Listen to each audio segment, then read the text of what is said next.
नमस्कार, मैं मनीष अग्रवाल अर्थ शिक्षा के इस डिजिटल प्लेटफॉर्म पर एक बार फिर से आप सभी का बहुत बहुत स्वागत करता हूं।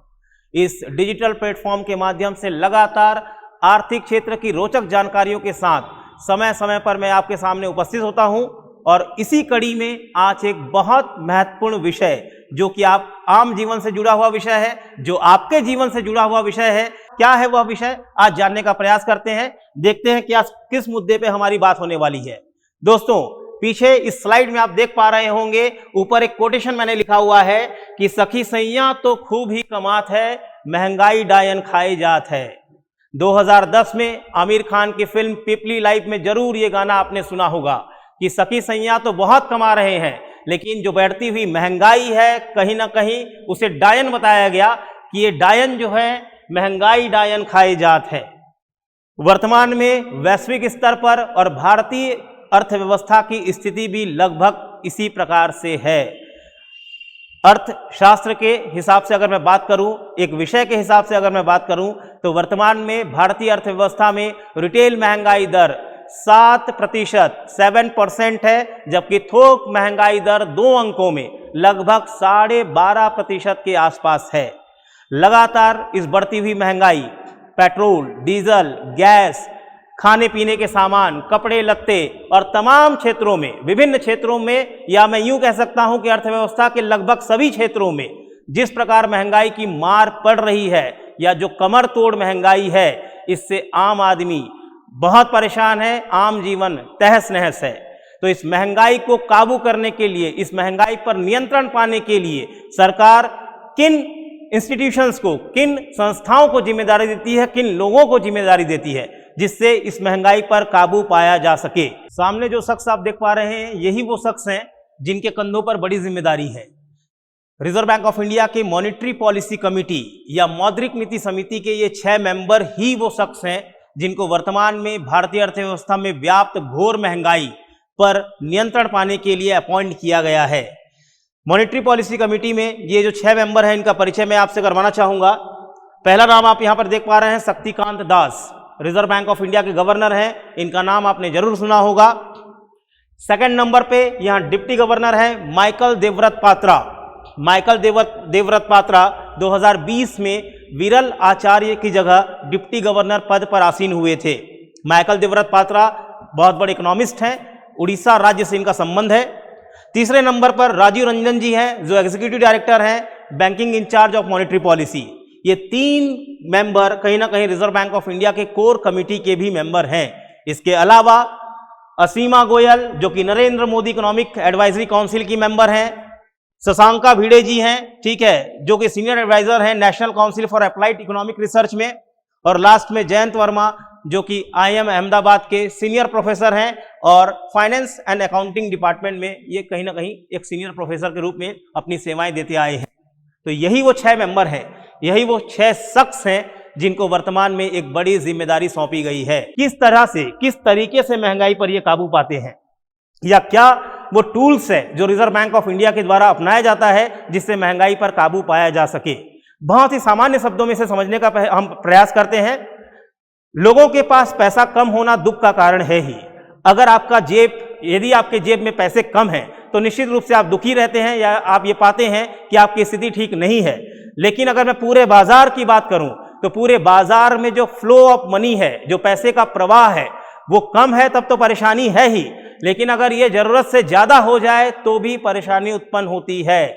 या सामान्य शब्दों में महंगाई का जो सर्व प्रमुख कारण है वो यही है कि बाजार में पैसे का प्रवाह ज्यादा हो जाना, फ्लो ऑफ मनी मार्केट में बढ़ जाना।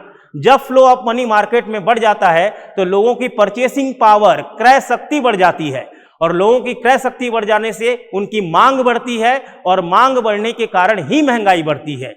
इसलिए जब भी बाजार में फ्लो ऑफ मनी बढ़ जाए तो फ्लो ऑफ मनी को कम करने के लिए या बाजार से बैंकों की ओर पैसे को खींचने के लिए सरकार के द्वारा मॉनेटरी पॉलिसी की घोषणा की जाती है। 28, 29 और 30 3 दिनों तक अभी लगातार मॉनेटरी पॉलिसी कमेटी ने बहुत मंथन करने के बाद इस निष्कर्ष पर इस कमेटी पहुंची है कि रेपो रेट, एक बैंकिंग टर्म है, इस पर भी मैं आता हूं, कि रेपो दर को बढ़ा दिया जाए। जिस प्रकार से 1980 के बाद अमेरिका वर्तमान में अपने 40 वर्षों के सबसे बड़े महंगाई भरे दौर से गुजर रहा है, उसी तर्ज पर भारत में भी महंगाई लगातार चूंकि बढ़ती जा रही है, इसलिए इस पर काबू पाने के लिए सरकार ने या मॉनेटरी पॉलिसी कमेटी ने रेपो दर को बढ़ाने का फैसला किया है। आज प्रेस कॉन्फ्रेंस करके शक्तिकांत दास जी ने ब्याज दरों को बढ़ाने का या रेपो दर को बढ़ाने की घोषणा की है। क्या है रेपो दर, क्या वर्तमान में रेपो दर कितना है, इन तमाम मुद्दों पर बात कर लेते हैं। रेपो दर या रीपरचेस दर, रेपो का मतलब है रीपरचेस। रेपो दर वह दर होता है जिस दर पर वाणिज्यिक bank reserve Bank of India से उधार लेते हैं। वाणिज्यिक बैंक अपनी पूंजी को बढ़ाने के लिए रिजर्व बैंक ऑफ इंडिया से उधार लेते हैं और उस उधार लिए गए ऋण से ही हमें ऋण देते हैं। तो जब जब reserve Bank of India rate बढ़ाती है तब तब वाणिज्यिक बैंक हमारे द्वारा लिए गए ऋण पर भी वाणिज्यिक बैंक के द्वारा दर बढ़ाए जाते हैं। तो दर बढ़ने की स्थिति में क्या आप ज्यादा लोन लेना चाहेंगे? निश्चित रूप से दर बढ़ने की स्थिति में आप लोन कम लेना चाहेंगे, बल्कि बैंकों में पैसा जमा करने में आप ज्यादा इंटरेस्टेड होंगे। तो जब जब दर बढ़ेगा तब तब पैसे का प्रवाह बाजार से बैंकों की ओर होगा। वर्तमान में भी यही स्थिति है। बाजार से चूंकि हमको पैसे बैंकों की ओर लाना है, बाजार से लिक्विडिटी कम करनी है, इसलिए इन दरों को बढ़ाया गया है। क्या है वर्तमान में रेपो दर?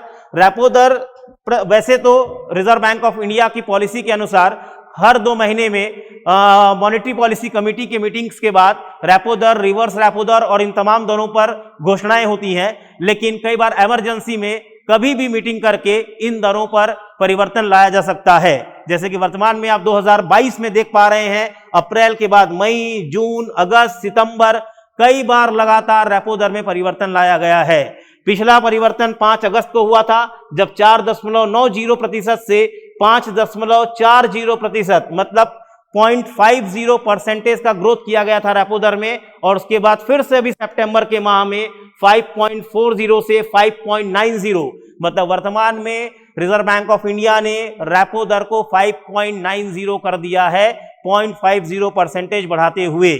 तो सितंबर की इस मीटिंग में 5.9% रेपो दर कर दिया गया है। जैसा कि मैंने पहले भी आपको बताया कि वाणिज्यिक बैंकों के द्वारा लिए गए ऋण पर हमें जिस दर से ब्याज का भुगतान करना होता है, जैसे यहां पर आप देख पा रहे हैं कि 0.50 से चूंकि रेपो दर बढ़ा है, तो निश्चित रूप से हमारे द्वारा लिए जाने वाले सभी लोन पर 0.50 से हमारे ऋण पर ब्याज दर बढ़ जाएगा। Home loan, personal loan, vehicle loan, किसी प्रकार का लोन अगर अब हम बैंक लेने जाते हैं तो उस लोन पर हमें ज्यादा भुगतान करना है, ज्यादा ब्याज देना है। तो दोस्तों, हमने ये जाना कि रिजर्व बैंक ऑफ इंडिया के द्वारा किस प्रकार मौद्रिक नीति बनाकर महंगाई पर काबू पाया जाता है। वर्तमान में रिजर्व बैंक ऑफ इंडिया इस घोर महंगाई पर काबू पाने के लिए अपने ब्याज दरों को या वर्तमान में रेपो दर को बढ़ाकर कहीं ना कहीं फ्लो ऑफ मनी या पैसे का जो प्रवाह है वो बाजार से बैंकों की ओर करने का प्रयास कर रहा है, और इस प्रकार इनके द्वारा उठाए गए कदम का भविष्य में या भारतीय अर्थव्यवस्था पर क्या असर होगा, ये भविष्य में देखने योग्य होगा। बहरहाल इस वीडियो में इतना ही। आने वाले वीडियोस में और कई नई रोचक जानकारियों के साथ और कई आर्थिक मुद्दों से संबंधित विषयों पर संवाद करने के लिए लगातार इस चैनल के माध्यम से मैं उपस्थित होता रहूंगा। इस चैनल पर बने रहें। जय हिंद दोस्तों।